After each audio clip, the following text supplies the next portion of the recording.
They only see the dark part of you, or they project their own darkness onto you, or their father's darkness, or Trump, whoever the fuck it is.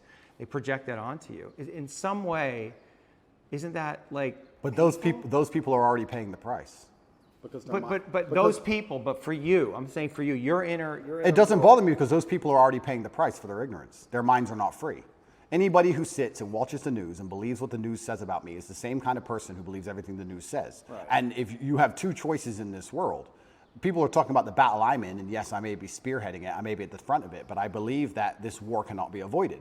You are either at war against the injustice and against the lies, or you're at war with your own mind when you believe they're garbage. It is impossible for a man to believe the crap they want you to believe and be a happy, functioning adult. It's impossible. If you believe the shit that's on the television as a man, you're going to be miserable. So you're either at war with your brain or you're at war with them. Anyone who's going to sit there and go, I believe Andrew Tate is a human trafficker, I have 25 vaccines, I believe in Ukraine. These people are already paying the price because they're already miserable, and I can guarantee everyone who dislikes me is an unhappy person because their minds are enslaved. Mm-hmm. So I don't feel, when someone sits across from me, which has never happened in person, but let's say someone on the internet makes a video about me, right? Mm-hmm. And these happen. A new Andrew Tate's the worst man ever. I can load up the video and just look at him for a fraction of a second and go, he's paid the price. Right. He's already miserable. If I was that person, then depression would be real. These are fat internet trolls, losers, mm-hmm. who can't compare to me in any human metric. They know it, which is why they dislike me. Mm-hmm. Because anybody who genuinely gets out in the world and looks for truth and looks to be successful and is tenacious and is brave agrees with everything I say. Mm-hmm. So I don't feel pain when someone sits and says garbage about me because I believe that their mind is already suffering because they're not free. Mm-hmm. Their mind's not freed.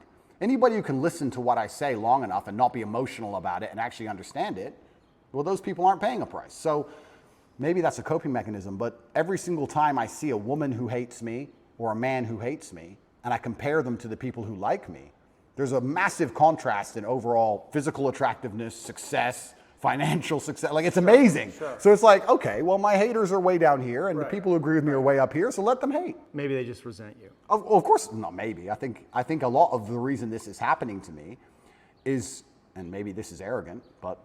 Are you arrogant? I'm with the therapist, so I'm allowed to be arrogant, right? A lot of the reason this is happening to me is because I'm tall and built, muscles and cool cars and, smart. People don't like me. There's people who look at me and go, he thinks he's too cool. Teach him a lesson. Mm-hmm. There's a massive amount of resentment involved in all of this. Yeah. Even from the Matrix itself, we talk about the Matrix and I talk about it and people, of course we compare it to the movie. But at the end of the day, there are people moving parts in all of this. There's a prosecutor, there's a judge, there's a lawyer, whatever. Mm-hmm. Someone is sitting in an office who gets a piece of paper saying, destroy Andrew Tate. Mm-hmm. And that person looks at my life and compares it to theirs and they feel resentful. Mm-hmm. And then they go, okay, let me use every power I have to try and destroy this man. Right. If my life wasn't so aspirational is a word you can use, but if it also didn't tick nearly every single box in regards to every teenage boy's dream, I think that they would be a lot less interested in trying to hurt me. Right. They're trying to hurt me because of the things I have and what I can do. Mm-hmm. So there's a massive level of resentment in all of it. And I also think the people who dislike me, a lot of it's resentful. It's either weaponized virtue or resentment. Right.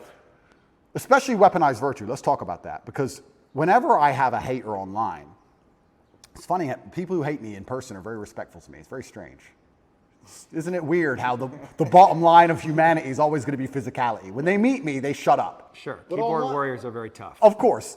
But online, it's very hard to say I'm stupid. It's very hard to say I'm not successful. It's very hard to say I'm fat. It's very hard to say I'm ugly. It's very hard to say I'm not charming or I'm not charismatic. It's very difficult to attack me with anything other than the fact I'm a bad person. Mm-hmm.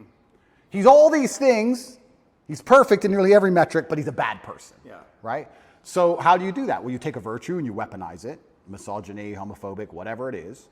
They pretend they care about the subject when they don't. And they put it into a bullet and they shoot it at you.